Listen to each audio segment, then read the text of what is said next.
Viewers, మీ ఇంటి వంటలో చిరుమామిళ్ళ మురళీ మనోహర్ గారు అందించే హెల్త్ టిప్ ఏంటో చూద్దాం.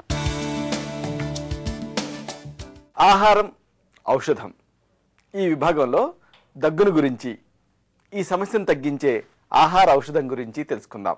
దగ్గు చాలా సాధారణ సమస్య, మనందరినీ వేధించే సమస్య.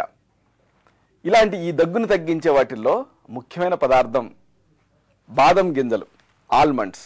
బాదం ఊపిరితిత్తుల్ని శక్తివంతం చేస్తుంది, టోనప్ చేస్తుంది. ముఖ్యంగా ఈ బాదం బలహీనత వల్ల వచ్చేటటువంటి పొడి దగ్గును బాగా తగ్గిస్తుంది. ఆహార ఔషధం తయారీని, వాడాల్సిన పద్ధతిని తెలుసుకుందాం. దీనికి మీకు కావాల్సిన పదార్థాలు 3. బాదం గింజల పేస్టు 1 టేబుల్ స్పూన్. ఇలాగా ఒక 7 బాదం గింజల్ని రాత్రంతా నీళ్ళలో నానబెట్టండి. ఆ తర్వాత పైన ఈ బ్రౌన్ కలర్లో పొట్టు ఉంటుంది కదా, దీన్ని తీసేయండి. ఇప్పుడు ఈ గింజల్ని గ్రైండ్ చేయండి. ఇలా గ్రైండ్ చేసుకున్న బాదం గింజల పేస్ట్ 1 టేబుల్ స్పూన్, అంటే ఒక పెద్ద చెంచాడు. అలాగే వెన్న ముద్ద 1 టీ స్పూన్, అంటే ఒక చిన్న చెంచాడు.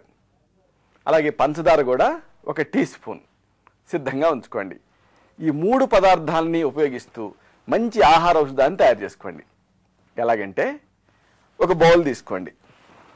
ఈ బౌల్లోకి ఈ పదార్థాలను తీసుకోండి. బాదం గింజల పేస్ట్ 1 టేబుల్ స్పూన్, అంటే ఒక పెద్ద చెంచాడు తీసుకోండి. అలాగే వెన్న ముద్ద 1 టీ స్పూన్ తీసుకోండి. పంచదార 1 టీ స్పూన్ కలపండి. అన్నీ కూడా బాగా కలిసిపోయేలాగా కలియదిప్పండి. ఈ మిశ్రమాన్ని 2గా విభజించండి. 2 పూట్ల లోపలికి తీసుకోండి. ఇలా కొంతకాలం పాటు వాడుతూ తగిన జాగ్రత్తలు తీసుకుంటే బలహీనత కారణంగా వచ్చే మీ పొడి దగ్గు పూర్తిగా తగ్గుతుంది.